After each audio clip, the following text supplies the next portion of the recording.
Bonjour à tous. Aujourd'hui, on est le dimanche 12 juillet 2026 et notre cher ami, notre frère Larry Johnson est avec nous. Bienvenue parmi nous, Larry. Tu es en train de me gâcher mon dimanche après-midi. Mais bon, d'accord. Tout pour toi, mon ami. Et je précise, je ne suis pas en train de faire le timide en chemise. Je porte une chemise qui a une signification symbolique en Iran. Oui, Good thought. Larry, I want to start with what's going on right now between Iran and Larry, the United States. je voudrais commencer par ce qui se passe en ce moment entre l'Iran et les États-Unis. Le CENTCOM vient tout juste de confirmer que de nouvelles vagues d'attaques sont en cours contre l'Iran. Et il y a des images qui arrivent de Bandar Abbas, dans le sud du pays, montrant que certaines cibles ont été touchées dans cette ville. Et pour détendre un peu l'atmosphère de notre discussion d'aujourd'hui, un Iranien plaisantait tout à l'heure. Il disait que, comme la ville s'appelle Bandar Abbas, Abbas étant aussi le prénom du ministre iranien des Affaires étrangères, Abbas Araghchi, les Américains doivent penser que cette ville lui appartient personnellement. C'est pour ça, disait-il, qu'ils la bombardent à chaque fois qu'ils nous attaquent. Alors, à propos de cette attaque, Larry, est-ce que vous suivez ce qui se passe à Bandar Abbas? The attack on Bandar Abbas? Non, je ne peux pas. Je n'ai pas... Tout ce que je peux vous dire, c'est que je surveille simplement l'activité dans le détroit d'Ormuz. Voilà. Ah, Okay. Yeah. Oui, I was checking je vérifiais ça. Attendez une seconde, laissez-moi finir. Les seules choses actives là-bas, ce sont 2 bateaux de plaisance battant pavillon américain. Je me demande ce que c'est. Yeah. Before, Oui. Larry, Larry, avant d'aller dans le détroit d'Ormuz, aujourd'hui, c'était un peu différent, à cause de l'annonce faite aux États-Unis. Ils ont dit que Lindsey Graham était décédé. Apparemment, c'était à cause d'une sorte de crise cardiaque. Ils ont parlé d'une maladie soudaine et foudroyante. Qu'est-ce que c'était exactement? Je sais que tu as écrit un article à ce sujet sur ton Substack. I know that you wrote a piece on your Substack. Oui, alors, il n'est pas mort à Washington, D.C. Soyons clairs là-dessus. S'il a eu une crise cardiaque, c'est à Kiev qu'elle s'est produite. Donc laissez-moi vous expliquer la chronologie. Quand Lindsey Graham est arrivé à Kiev vendredi matin, entre 10h30 et 11h, en train, c'est le moyen habituel pour les membres du Congrès, le président Joe Biden et d'autres dirigeants européens de voyager. Vous vous souvenez de ce voyage en train avec Macron et Keir Starmer? Oui. Yeah. Il se passe quelque chose. Going on there. Oui, ils étaient sur ce train, complètement défoncés à la cocaïne. Vous savez, Pour citer les Grateful Dead. Bref, ils arrivent en train. Le train entre en gare entre 10h30 et 11h du matin, vendredi. Ensuite, il a des réunions avec Zelensky et il visite une usine de drones qui a été détruite, quelque part en fin d'après-midi ou dans la soirée de vendredi, par la Russie. Alors, on ne sait pas si Lindsey Graham se trouvait encore dans cette usine ou s'il en était déjà parti. On ne sait pas non plus ce qui s'est passé ce soir-là. Mais s'il a décidé qu'il devait rentrer rapidement aux États-Unis par la voie normale, parce qu'il n'y a que 2 options, rentrer normalement ou partir sur un vol d'évacuation médicale. Eh bien, il faut savoir qu'il existe des vols qui évacuent médicalement le personnel blessé ou tué en Ukraine. Et on en a vu plusieurs se poser dans un hôpital militaire en Pologne.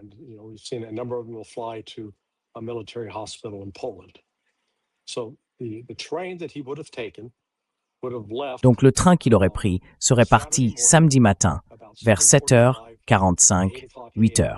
Ça correspond à 1h du matin, heure de Washington. Restons donc sur l'heure de Washington. Le trajet en train dure entre 9 et 10 heures.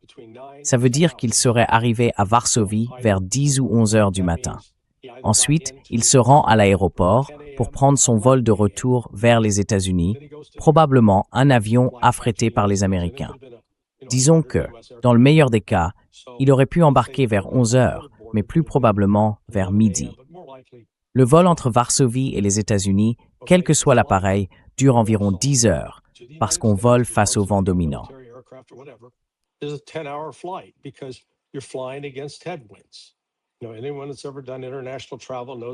Toute personne qui a déjà voyagé à l'international sait que quand on vole d'ouest en est, c'est beaucoup plus rapide, parce qu'on a les vents arrière.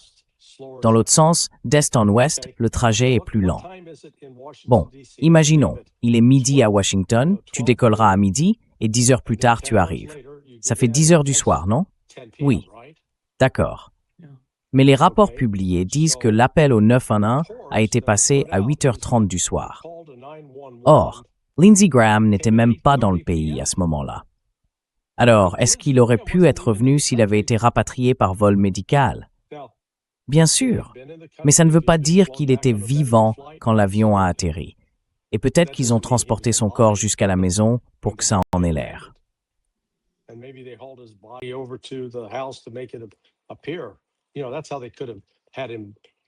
Vous savez, c'est comme ça qu'ils auraient pu faire croire qu'il était là, qu'il y avait un corps chez lui. Et peut-être qu'il a vraiment fait une crise cardiaque à Kiev. C'est possible. Donc je ne vais pas spéculer sur la cause de sa mort. Ça pourrait être une crise cardiaque. Mon seul point, c'est que s'il avait voyagé normalement, il n'y a aucune chance qu'il soit déjà rentré chez lui à ce moment-là, en train de faire une crise cardiaque après un voyage aussi éprouvant.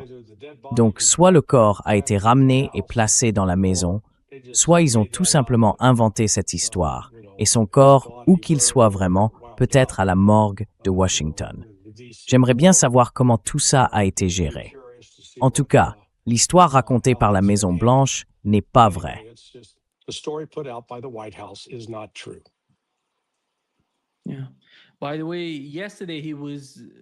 Au fait, hier, il visitait l'une de ces usines de drones en Ukraine, qui a d'ailleurs été attaquée et détruite ensuite par la Russie. Et en rentrant, il a déclaré qu'il allait revenir à la charge et pousser pour une nouvelle résolution sanctionnant la Russie, encore plus de sanctions contre la Russie. C'était le principal objectif. Il est allé là-bas pour apporter son soutien à Zelensky et en rentrant, il veut renforcer les sanctions contre la Russie.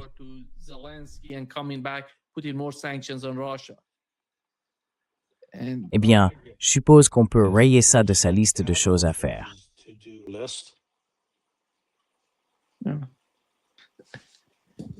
Très bien. Donald Trump était tellement triste aujourd'hui. Il a parlé à CNN, à MSNBC, dans toutes ses interviews. Il était vraiment triste. Il a dit qu'il ne voulait pas parler du détroit d'Ormuz. On lui a posé une question sur le détroit et il a répondu « Avant de venir à cette interview, je vous ai dit que je ne parlerai pas du détroit d'Ormuz parce que nous sommes très tristes en ce moment, à cause, vous savez, de la mort de Lindsey Graham. » Et voici ce qu'il a dit. Larry.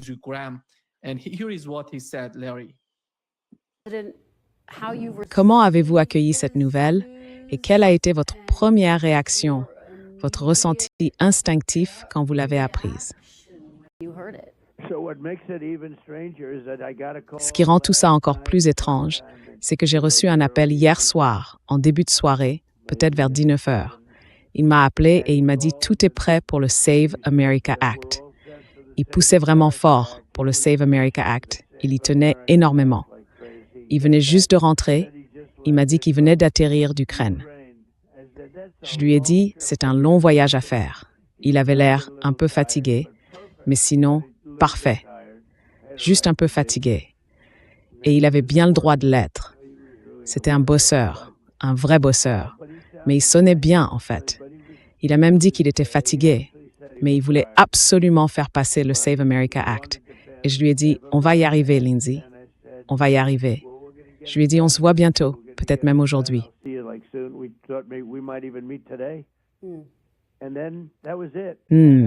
Et puis voilà, c'était fini. C'était, vous savez, à peu près à ce moment-là. Ça n'a pas pu être beaucoup plus tard. C'était peut-être son dernier appel. Je ne sais pas exactement, mais j'ai reçu un message vers 1h du matin d'une personne de son bureau pour me dire qu'il était décédé. J'ai dit, c'est pas possible. Pour moi, c'était comme un membre de la famille. C'est très dur, vraiment. C'est incroyable. C'était un vrai défenseur de ses idées. Quand il voulait obtenir quelque chose, il avait un talent unique. Il savait parler aussi bien aux démocrates qu'aux républicains. Si j'avais un problème, un vrai problème, je ne demandais pas souvent. Mais si j'avais un souci avec un démocrate, il arrivait à arranger les choses. C'était en fait un grand homme politique. Yeah, you feel how sad Donald Trump is when he's talking about Oui, on sent à quel point Donald Trump est triste quand il parle de Lindsey Graham. the. Et j'ai aussi une autre réaction de Donald Trump après l'assassinat de Charlie Kirk. J'aimerais que vous commentiez ça. La façon dont il réagit à Lindsey Graham, le cas de Lindsey Graham, comparé à la façon dont il réagit à Charlie Kirk. Voici ce qu'il a dit à propos de Charlie Kirk. He's reacting to Charlie Kirk. Here is what he said about Charlie Kirk. Je trouve ça très bien. Et d'ailleurs, juste là, vous voyez tous les camions. Ils viennent de commencer la construction de la nouvelle salle de bal de la Maison-Blanche. C'est quelque chose qu'ils essayent d'obtenir, comme vous le savez, depuis environ 150 ans. Et ça va être superbe. Ce sera une structure absolument magnifique. Je vois tous les camions, on vient juste de démarrer, donc ça va très bien se faire. Et ce sera l'une des plus belles au monde, vraiment.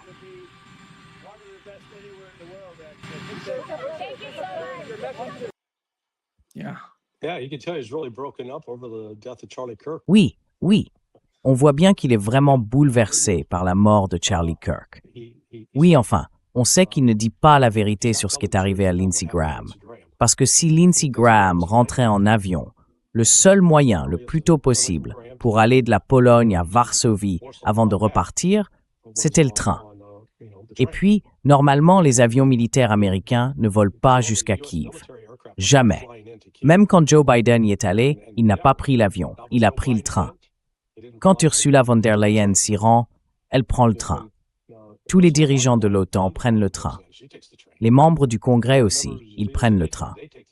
Et maintenant, on voudrait nous faire croire qu'il y a eu une sorte de mission spéciale, qu'ils ont volé à bord d'un avion américain et qu'il est rentré comme ça. Encore une fois, à quelle heure cet avion aurait-il décollé? What time did the aircraft take off? And why the urgency to get Lindsey back? Et pourquoi cette urgence à faire revenir Lindsey? Suffers a heart attack. Et puis il rentre et il fait une crise cardiaque chez lui. Alors que normalement, avec le trajet habituel, il aurait encore dû être dans l'avion à ce moment-là, si c'est vraiment ce qui s'est passé. Donc, soit tu vois, il a été tué à Kiev, peut-être qu'il a été pris dans un bombardement, ou alors il a fait une crise cardiaque en entendant les explosions. Je ne crois pas qu'il ait déjà été à Kiev pendant qu'il y avait des explosions. Peut-être que ça l'a terrifié à mort. Qui sait? Mais bon, tu vois, l'histoire ne tient pas vraiment debout. S'ils avaient dit, par exemple, qu'il avait fait une crise cardiaque vers minuit, là d'accord, on pourrait imaginer qu'il venait juste de rentrer, qu'il était chez lui et qu'il a fait une embolie à cause de tout ce voyage, de toutes ces heures assis, tout ça. Mais racontée comme elle l'est, cette histoire, franchement, elle n'a pas de sens. Ouais. Yeah. Larry, avant de rentrer dans le vif du sujet, je veux qu'on écoute un extrait de Lindsey Graham, parce qu'on sait à quel point il a soutenu la guerre en Ukraine. Il a été l'un des principaux défenseurs de l'aide à l'Ukraine dans ce conflit. Il disait « On va se battre à vos côtés ». Tu te souviens, il était allé en Ukraine avant que la guerre ne commence, avant que toute cette folie ne démarre, avec McCain. Et il disait « On va vous soutenir. Continuez et on va vaincre la Russie, ici, en Ukraine. Vous êtes courageux, vous faites ceci, vous faites cela. » Et de l'autre côté de son discours, il y avait la question du Moyen-Orient et son soutien à Israël. Voici ce qu'il a déclaré dans ses récentes interviews. And here is what he said in recent interview. Le 7 octobre, 1200 personnes ont été massacrées, violées et assassinées. Et tout cela a été filmé par des islamistes radicaux qui tueraient chaque juif s'ils le pouvaient. Au monde entier. Si vous ne comprenez pas, c'est une menace pour la survie d'Israël. Et ensuite, ils ont rasé Gaza. Ils ont rasé tout Maghreb. Ils ont rasé Berlin, ils ont rasé Tokyo.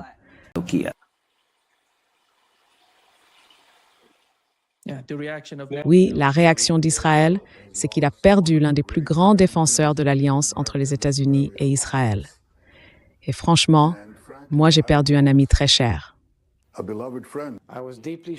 J'ai été profondément choqué et bouleversé d'apprendre le décès soudain d'un grand patriote américain, d'un véritable ami d'Israël et d'un ami très cher, le sénateur américain Lindsey Graham. Oui,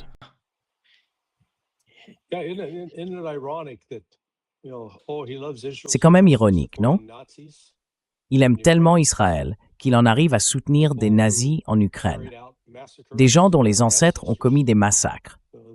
Les ancêtres idéologiques des banderistes ont été responsables du meurtre de Juifs, mais aussi de Polonais catholiques, de femmes, d'enfants, de personnes âgées. Donc franchement, il n'y a aucune cohérence intellectuelle chez Lindsey Graham là-dessus.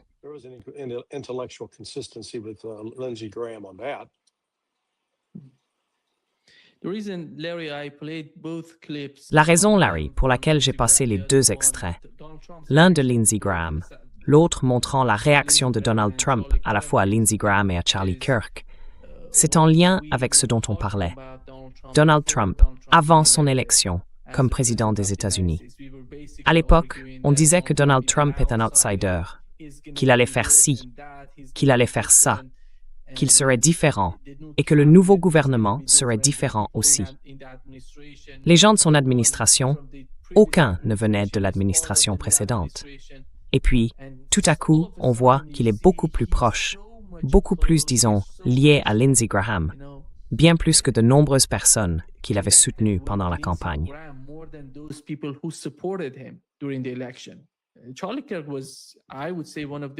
Je dirais que Charlie Kirk a été l'un des principaux facteurs derrière l'élection de Donald Trump. Il a construit un vrai mouvement aux États-Unis. TPUSA a joué un rôle essentiel dans l'élection de Trump. Mais il a complètement ignoré à quel point c'était important. Il est très proche personnellement de Lindsey Graham. Lindsey Graham, à mon avis, c'est un personnage clé parce qu'il a toujours été très proche à la fois des démocrates et des républicains. C'est ça, l'importance de Lindsey Graham. En gros, c'est un néoconservateur. Oui, vous avez, c'est un personnage, ou plutôt, c'en était un. Vous savez, je pense qu'il y a un endroit bien chaud dans l'au-delà où il peut maintenant travailler son bronzage. Mais franchement, je ne comprends pas la loyauté de Donald Trump envers Graham, vu toutes les choses terribles que Graham a dites et faites. Graham n'a pas levé le petit doigt pour enquêter sur l'affaire Russiagate quand les républicains contrôlaient le Sénat. On dirait presque qu'il agissait de l'intérieur contre Trump. Et pourtant, Trump a continué bêtement à jouer au golf avec Lindsey et à rester proche de lui. Franchement, ça me dépasse.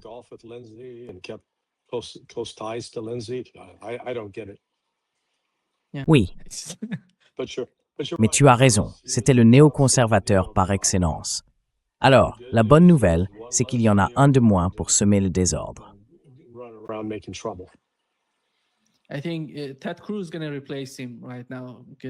je pense que Ted Cruz va le remplacer maintenant, parce que personne n'est aussi proche de Lindsey Graham que Ted Cruz.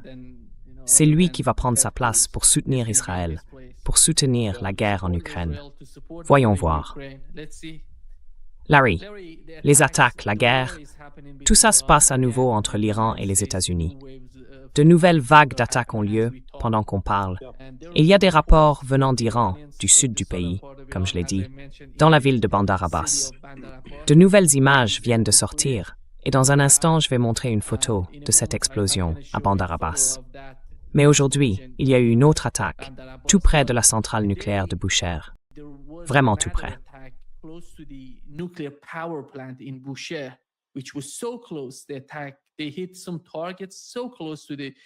L'attaque a touché des cibles très proches de la centrale nucléaire. Voici les images. Comme vous le voyez ici. Attendez, regardez. C'est vraiment tout près de la centrale nucléaire.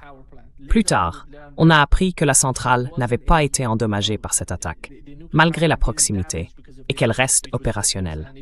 Les autres rapports venant d'Iran concernaient l'attaque iranienne contre la Jordanie. Sur la base aérienne du prince Hassan, en Jordanie, on a ces images, avec 2 points à noter. Vous voyez le grand cercle. Il montre le centre de commandement et de contrôle de la base du prince Hassan. Et le petit cercle, c'est la piste d'atterrissage de cette base, ce qui est important.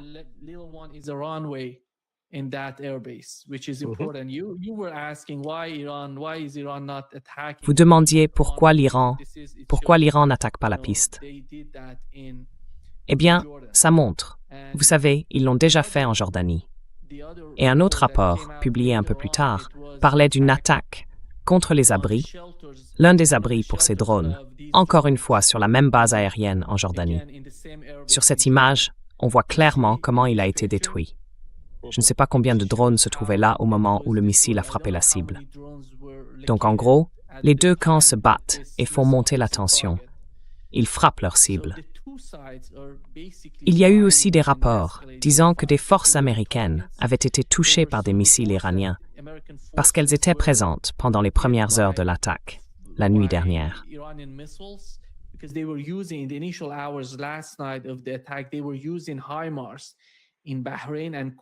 Ils utilisaient des HIMARS à Bahreïn et au Koweït pour frapper des cibles dans le sud de l'Iran. Ensuite, on voit la réponse iranienne. Et voici l'un des points qui a été attaqué. C'est à la frontière entre le Koweït et l'Irak. Voici l'endroit de cette attaque. On voit le Koweït à la frontière avec l'Irak et cette ville appelée Abadan. C'est une ville d'Iran, dans le sud-ouest du pays. Elle est tellement proche que les Iraniens peuvent facilement surveiller ce qui se passe à cette frontière. Alors, ils ont frappé cette cible. Il est dit que c'était une base de l'ONU, ou en tout cas un site appartenant à l'ONU, qui a été attaqué. Les Américains utilisaient ces HIMARS dans cette zone. Allez-y, quelle est votre compréhension de la situation jusqu'à présent? Go ahead, your understanding of what is happening so far. Alors maintenant, l'Iran a visé 2 bases distinctes en Jordanie, la base Muwafaq al-Salti et maintenant la base du roi Hassan. Ce sont les 2 bases où se trouvent des forces américaines, et l'Iran les frappe. Ils ont aussi touché les installations navales ou le site de maintenance navale à Oman. Pourtant, jusqu'ici, l'Iran entretenait de bonnes relations avec Oman. Mais là, ils envoient un message clair. Vous allez devoir choisir. Soit vous êtes avec les Américains, soit vous êtes avec nous. Et si vous choisissez les Américains, nous détruirons les installations qui les soutiennent. Ils ont également frappé la base aérienne d'Al-Udeid. Et ensuite, ils ont visé des cibles au Koweït et à Bahreïn.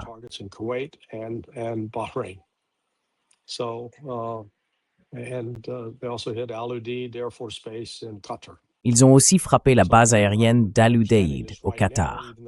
D'après ce que je comprends, en ce moment, même si les États-Unis continuent leur bombardement, l'Iran n'attend pas. Il lance déjà des missiles en représailles. On verra donc si c'est la dernière phase de cette escalade. Si on se fie au schéma précédent, on observe un pic de violence le samedi ou le dimanche, puis quelque part entre le dimanche soir et le tout début du lundi matin, vers 7h30, Trump fait une sorte d'annonce du genre. Bon, eh bien, vous savez, l'Iran crie sous l'efficacité de nos frappes aériennes, que l'Iran vienne chercher la paix.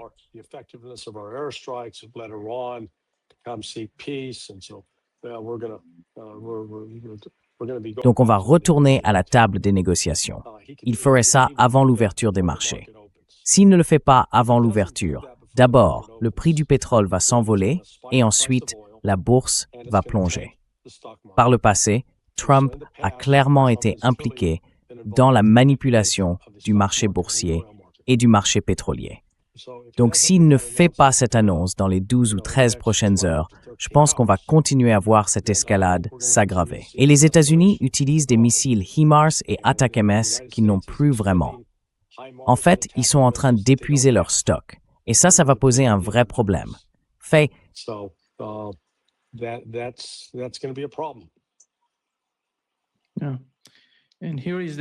Et voici le détroit d'Ormuz, en ce moment. Je n'ai constaté aucun changement dans le détroit depuis ce matin. C'est bien marinetraffic.com. C'est marinetraffic.com. Oui, marinetraffic.com. Okay. Do you see that? Do you see that big red ship that's right there in the middle? Tu vois ça? Tu vois ce grand navire rouge, juste là au milieu, vers l'île de Keshm? Celui-là, oui. Qu'est-ce qu'il y a écrit dessus? Jersey Devil, un bateau de plaisance battant pavillon américain. Et tu vois le petit point rouge en dessous? Oui, là, en dessous. Monte, monte, monte, monte, voilà. Redescends un peu. Encore. Là, parfait. Oui, c'est un autre bateau de plaisance américain. Pour moi, ça veut dire que ces embarcations civiles sont très probablement utilisées pour recueillir des renseignements. Et je pense qu'à un moment, l'Iran va s'en rendre compte, comprendre ce qui se passe et les éliminer. I think at some point Iran's going to wake up, realize that, and take them out. Wow!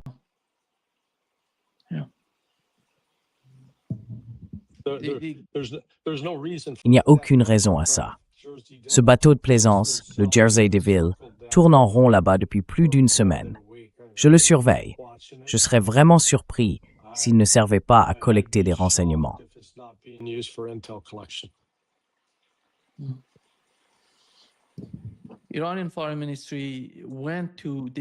Le ministre iranien des Affaires étrangères s'est rendu à Oman la veille de l'attaque qui a eu lieu hier soir.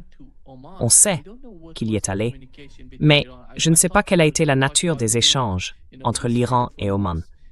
Je pensais qu'ils allaient parler du nouveau mécanisme dans le détroit d'Ormuz, vous savez, de cette nouvelle structure dans le détroit, pas d'une attaque contre Oman.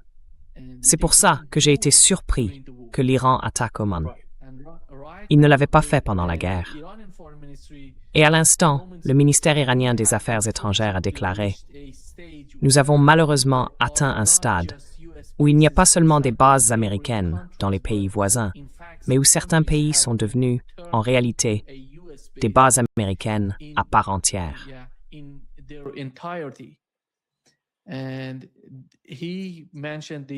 Et il a déclaré que les micro-États arabes devaient immédiatement cesser de laisser leur territoire être utilisé par l'armée américaine, sous peine de graves conséquences. On a l'impression qu'en ce moment, il n'y a plus vraiment de limite du côté iranien. Avant, tout tournait autour d'Oman. La nuit dernière, on n'a pas eu d'attaque iranienne contre l'Arabie saoudite. Est-ce que ça veut dire que l'Arabie saoudite n'a pas été utilisée par les États-Unis dans cette attaque?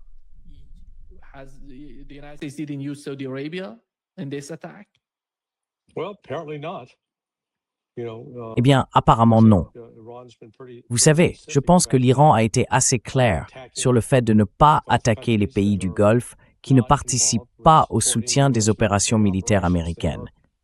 Ils visent les installations militaires situées dans les pays qui soutiennent les attaques contre l'Iran. Donc, vous voyez, ils ont été plutôt explicites à ce sujet. So, they've been pretty straightforward about that.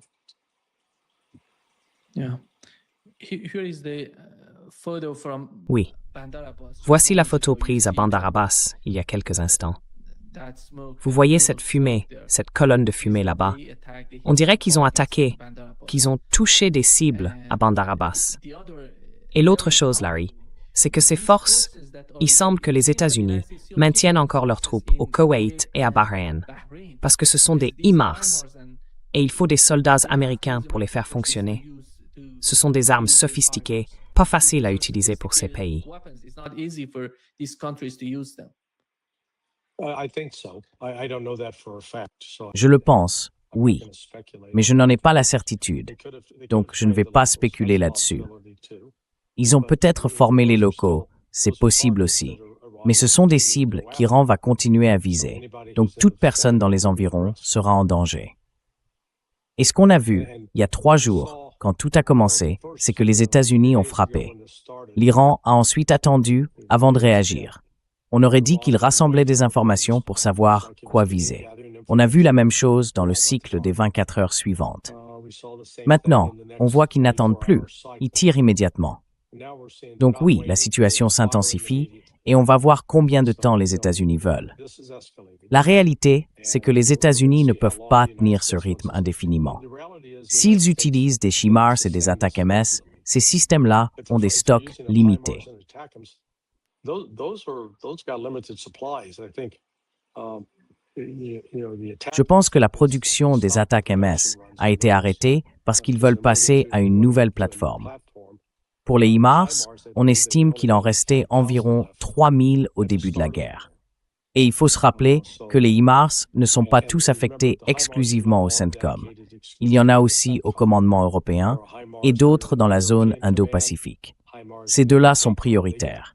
Il peut y en avoir quelques-uns, disons, à l'AFRICOM ou au SOUTCOM. Mais la majorité est répartie entre l'EUCOM, le CENTCOM et l'INDOPACOM. Et les commandants de l'INDOPACOM et de l'EUCOM, eux, ne vont pas facilement.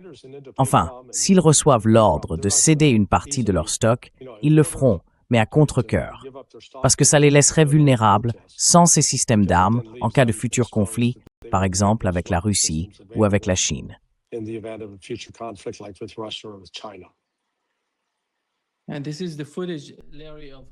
Et voici les images, Larry, des HIMARS en action en ce moment. Ces images viennent tout juste de sortir du Koweït. Ils utilisent les HIMARS pour frapper certaines cibles en Iran. Bon, soyons précis. On nous dit que ce sont des HIMARS. On n'en sait rien. Ça pourrait être des attaques MS, ça pourrait être des HIMARS ou autre chose. Mais ce qu'on peut dire, c'est qu'il y a des missiles tirés depuis le Koweït et Bahreïn et que l'Iran va réagir en visant ces sites.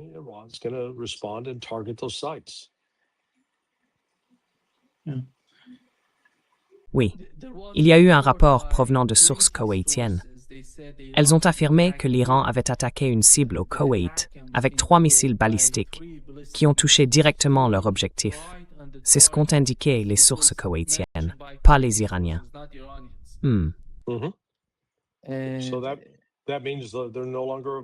Donc ça veut dire qu'ils ne sont plus disponibles.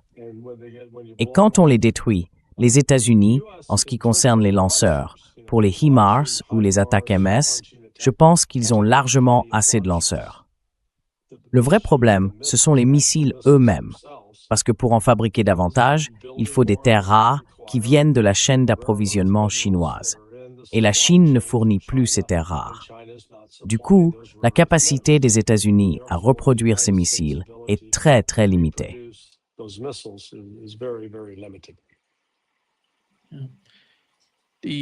Larry, les attaques. L'Iran a confirmé hier soir qu'ils allaient... Enfin, j'ai lu hier soir que l'Iran aurait posé des mines dans la partie sud du détroit d'Ormuz. Je ne sais pas à quel point c'est sérieux, ni même si c'est vrai, parce que je n'ai rien entendu de plus depuis. Certains médias disaient que l'Iran avait envoyé des forces spéciales dans le sud du détroit, près de la frontière omanaise, et qu'ils auraient miné cette zone pour obliger les États-Unis ou d'autres pays à passer par la partie nord du détroit.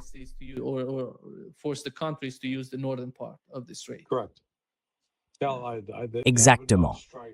Et ça me semblerait pas déraisonnable. C'est typiquement quelque chose que l'Iran ferait. Je pense qu'il est tout à fait possible que l'Iran ait fait ça. Mais encore une fois, on n'a aucune confirmation, ni dans un sens, ni dans l'autre. C'est pour ça que je dis que je ne veux pas tirer de conclusion trop vite en disant « oui, ils ont fait ça ». Peut-être que oui, peut-être que non.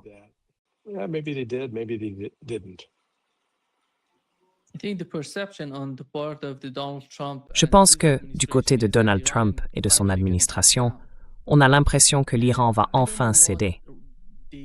Mais je ne sais pas vraiment ce qu'ils attendent de l'Iran. Aujourd'hui, le président du Parlement iranien a tweeté que l'époque des accords à sens unique est terminée. On vous l'avait dit, gardez votre portefeuille ou payez le prix.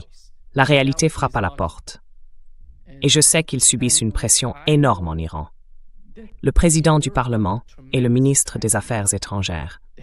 En gros, on les accuse d'être des compromis, des traîtres, de négocier avec les États-Unis. Quand ils s'expriment de cette façon, ou qu'ils envoient ce genre de message, ça veut dire que c'est fini.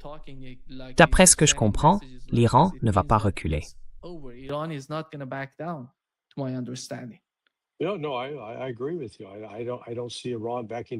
Non, je suis d'accord avec vous. Je ne vois pas l'Iran reculer du tout sur ce point. Donc ils vont continuer à riposter et à lancer ces attaques tant que les États-Unis continueront à les frapper. Personne ne devrait être surpris, franchement. L'Iran l'a clairement dit. Si vous nous frappez, on vous frappera en retour, et plus fort que vous ne l'avez fait. Alors la vraie question, c'est combien de temps les États-Unis, ou les pays qui les laissent opérer depuis leur territoire, sont prêts à supporter ce genre de représailles. Et au fait, je vous ai menti tout à l'heure. Je pensais pouvoir rester après 19 heures, mais je vais devoir m'arrêter à 19 heures.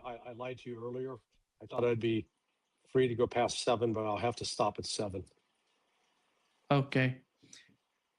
Larry, D'accord. Larry, ici nous avons l'ancien commandant du CENTCOM, le général Frank McKenzie, qui parle du détroit d'Ormuz et de la manière dont les États-Unis peuvent le gérer. Je vais lancer la vidéo. En gros, il affirme que les États-Unis sont capables de contrôler le détroit d'Ormuz. Voici ce qu'il a dit. Comment les États-Unis en viennent-ils à contrôler le détroit d'Ormuz?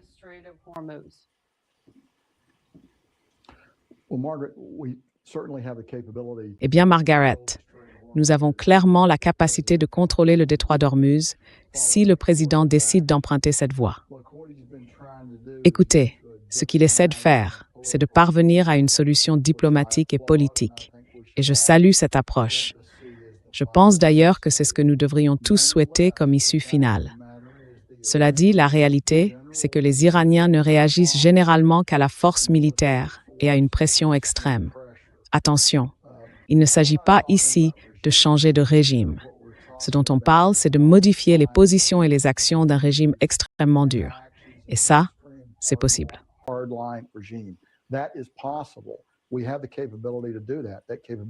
Nous avons la capacité de le faire.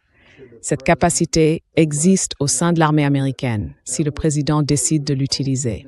Cela inclurait l'ouverture du détroit d'Ormuz, le maintien de ce détroit ouvert et, en fait, la prise de l'île de Parag, si nous décidions d'aller jusque-là. Et je dirais en passant que c'est quelque chose qu'il faudrait envisager parce que le fait de détenir une portion du territoire iranien serait un élément important dans de futures négociations avec l'Iran. Donc, toutes ces options sont sur la table. Je ne sais pas encore quelle direction nous allons prendre, mais je sais que nous avons ces capacités.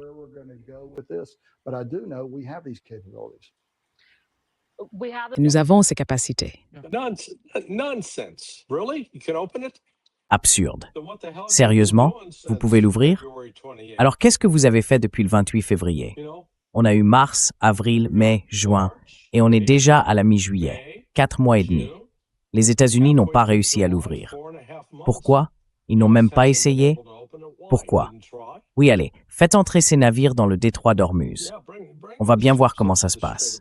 Encore une fois, ces attaques militaires américaines visent à affaiblir les défenses côtières iraniennes, à réduire la capacité de l'Iran à lancer des drones, à tirer des missiles de défense côtière.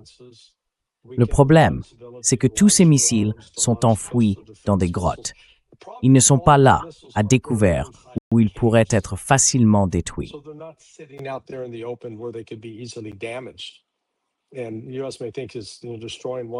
Et les États-Unis peuvent penser qu'ils en ont détruit un, et puis boum, voilà qu'un missile de défense côtière surgit. Ils oublient aussi que si vous amenez vos navires dans le détroit d'Ormuz, vous allez faire face à des drones sous-marins, des mini-sous-marins, des drones de surface, sans parler des drones aériens. Et on n'a même pas encore évoqué les missiles balistiques à courte portée, qui sont plus à l'intérieur des terres. Là encore, il y a des abris souterrains construits pour résister à des explosions nucléaires. Donc les États-Unis n'utilisent pas d'armes nucléaires, du moins pas pour l'instant, et je doute qu'ils le fassent. Mais franchement, c'est absurde. Et aujourd'hui, on a entendu l'administration dire « le détroit d'Ormuz est ouvert ».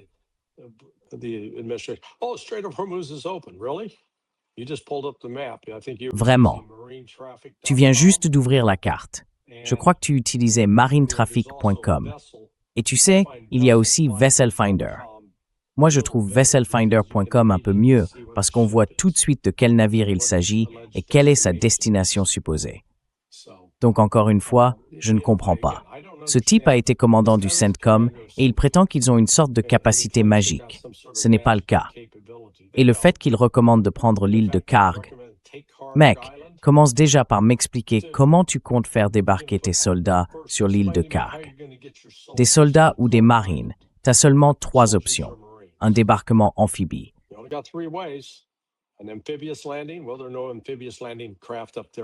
Eh bien, il n'y a pas de barge de débarquement amphibie là-bas en ce moment pour faire ça. Donc, ça veut dire qu'il ne reste qu'une attaque aérienne, soit avec des parachutistes, soit avec des avions qui se poseraient sur le tarmac de l'aérodrome là-bas et qui risqueraient aussitôt d'être pulvérisés par des drones iraniens. L'artillerie iranienne peut tirer depuis le continent, tout comme les missiles balistiques de courte portée et les missiles de croisière de défense côtière. Et si on débarque des troupes là-bas, il fait quoi? 46 degrés?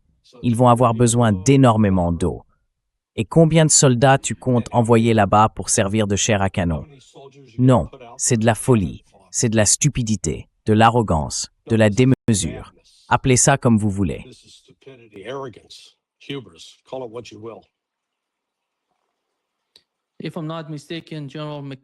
Si je ne me trompe pas, le général Mackenzie était à la tête du CENTCOM pendant l'administration Biden. Et c'est lui qui gérait, d'une certaine manière, la situation en Afghanistan au moment du retrait. C'était en quelque sorte son grand œuvre. Oui, ça a super bien marché. Ironie totale, bien sûr.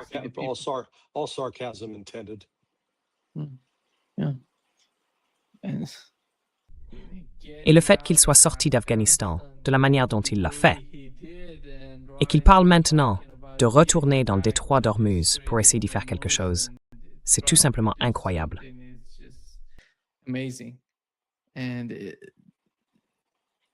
Et Larry, Donald Trump est... Enfin, je vais juste dire que le détroit d'Ormuz est, comme Ron l'a dit, fermé. Il n'est pas ouvert, contrairement à ce que prétend l'administration Trump. Ce n'est pas une opinion. Il suffit de regarder les fichues cartes. C'est un fait.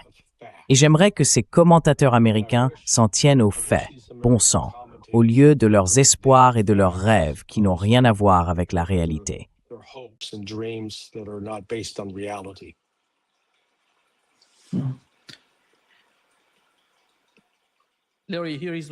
Larry, voilà ce que Donald Trump a dit à propos du détroit.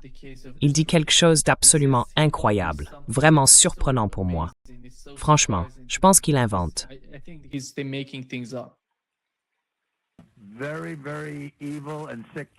Des gens vraiment, vraiment mauvais et dérangés.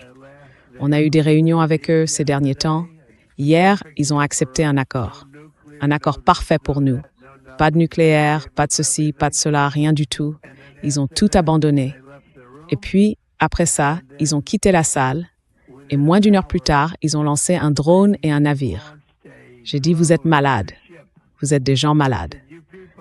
Voilà, c'est comme ça. Je ne veux pas en parler davantage. Et pour finir, avant de vous laisser partir. En Sasabi, June Sudazathrian was brawled. Oui, je ne sais pas hier. Qu'est-ce qu'il veut dire par hier? Parce qu'il n'y a rien dans les médias persans, ni de la part d'aucun responsable iranien, qui disent qu'ils ont eu une quelconque discussion avec Donald Trump hier, n'est-ce pas? Et c'est vrai. Il invente des choses. Il pense peut-être que ça va l'aider. Mais la réalité, Larry, c'est que l'Iran considère que le détroit est complètement fermé, là en ce moment même. Ils ont dit qu'il ne serait pas rouvert tant que les États-Unis essaieront d'intervenir dans le détroit d'Ormuz. Qu'en penses-tu?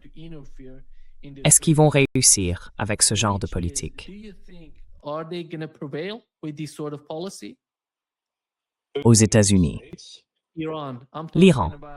Je parle de l'Iran. Parce que l'objectif principal, c'est de pousser les États-Unis à quitter le détroit en fermant le détroit d'Ormuz. Oui, non. Pour l'instant, c'est l'Iran qui a l'avantage. Et encore une fois, les États-Unis n'ont pas vraiment d'autre option militaire que les bombes et les missiles. Ils n'enverront pas leurs navires dans le détroit. Qu'ils essayent, tiens. Ces navires seraient touchés, Et un ou plusieurs pourraient même être coulés s'ils faisaient ça. Jusqu'à présent, ils ne l'ont pas fait. Et les gens demandent, si l'Iran est complètement vaincu, pourquoi les États-Unis gardent-ils leurs navires au large? Si l'Iran est battu, il ne devrait plus y avoir de menaces, non? Eh bien, c'est absurde.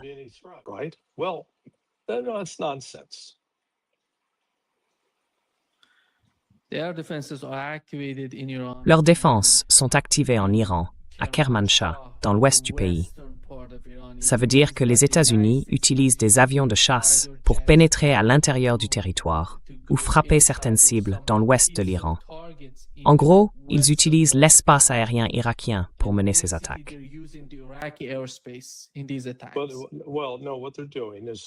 Non, en fait, ce qu'ils font, c'est qu'ils tirent des munitions à distance. Ils lancent soit des Tomahawk, soit des missiles JASSM depuis les avions. Ils ne vont pas sur place pour larguer des bombes directement depuis ces appareils. Ils ne survolent pas réellement l'Iran, parce que s'ils le faisaient, ces avions risqueraient d'être abattus.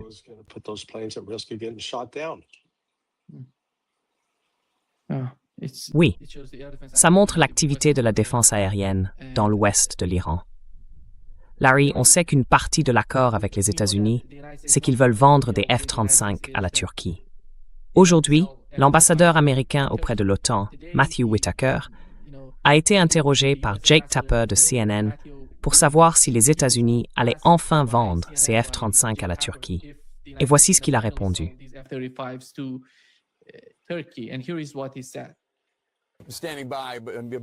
Avant le sommet de l'OTAN, vous aviez dit que la Turquie devrait abandonner le système de défense antimissile russe avant que les avions de chasse F-35 puissent lui être vendus. Vous maintenez cette position? C'est bien ça? Donc, si la vente des F-35 a lieu, la Turquie va devoir renoncer à ce système de défense.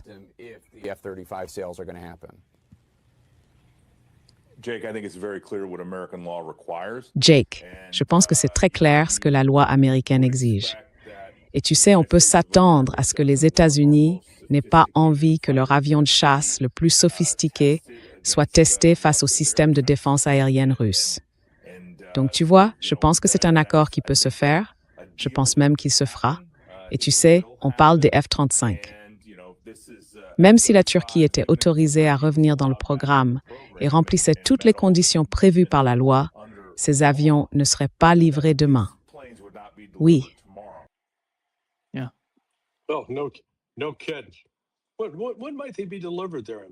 Sans blague. Et quand est-ce qu'ils pourraient être livrés là-bas, monsieur l'ambassadeur? Les derniers livrés il y a environ 4 ou 5 semaines, je crois qu'il y en avait 6, sont arrivés sans radar sur le nez parce qu'ils ne peuvent pas obtenir les radars à cause des restrictions de la Chine sur les terres rares. Donc, en fait, ils livrent des radars qui ne fonctionnent pas. Super. Ça a l'air génial, non? Une super affaire. En gros, vous avez un radar qui ne marche pas, alors il faut mettre des poids de salle de sport dans le nez de l'appareil. Et franchement, si la Turquie est assez bête pour accepter ça, eh bien, elle mérite tout ce qui lui arrivera en retour. Parce que ce que ça veut dire, c'est que ces avions, d'après le témoignage du secrétaire de l'armée de l'air devant le Congrès américain il y a 3 semaines, ont un niveau de disponibilité de seulement 25 à 30%.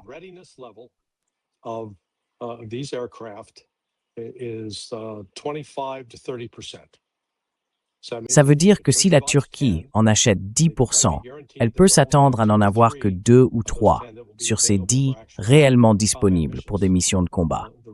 Le reste sera dans le hangar, en train d'essayer de réparer quelque chose. Je pense que si la Turquie veut vraiment défendre son territoire, elle devrait plutôt se tourner vers la Russie ou la Chine pour des avions de combat et des systèmes de défense aérienne. Et garder le S-400. Parce que le S-400 est, sans hésitation, le meilleur système de défense aérienne, à part le S-500, qui est encore un cran au-dessus, et le S-550, capable d'abattre des satellites. Des satellites, oui. Comment?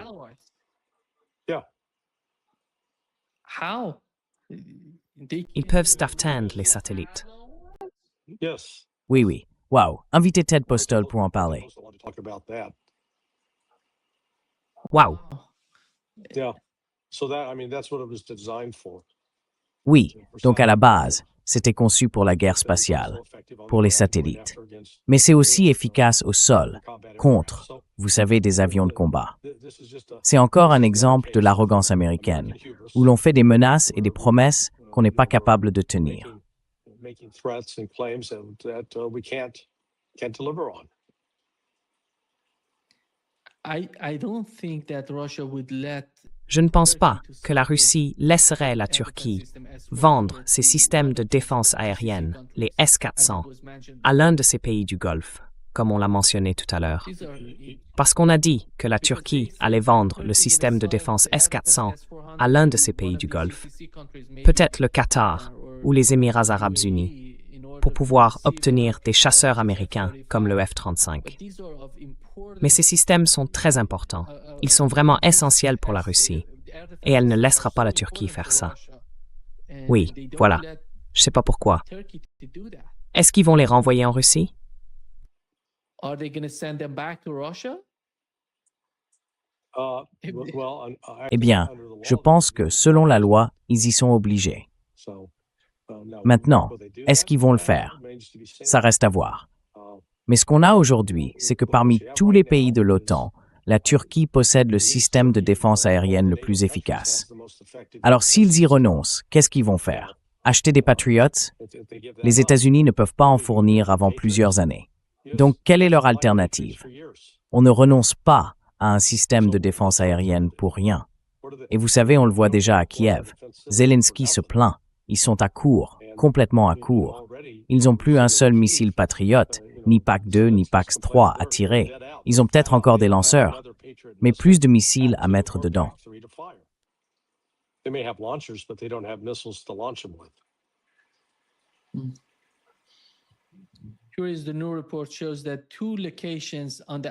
Voici le nouveau rapport.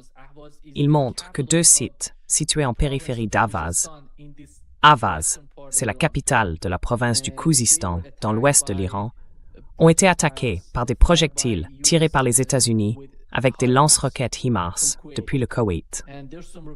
Et il y a aussi des informations sur des attaques contre une autre ville de cette même province, le Khouzistan.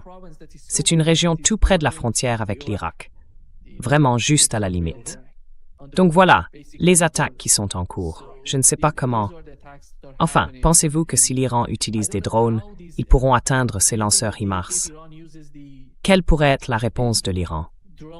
Est-ce qu'ils vont utiliser des drones, des missiles, ou quel type de...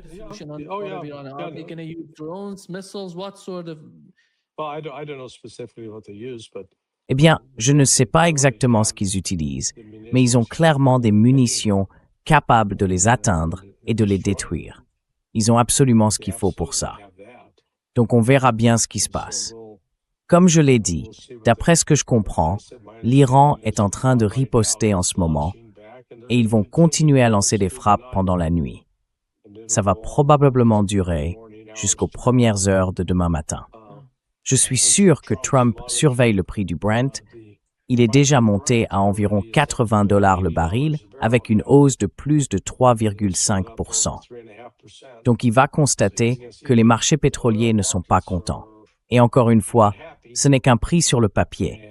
Ça n'a rien à voir avec l'approvisionnement réel. L'approvisionnement réel, lui, est dans un état bien pire. Oui, merci Larry. À demain alors. On le fait à l'heure habituelle. 10 heures? Non, 18 heures. Ah, demain à 18 heures.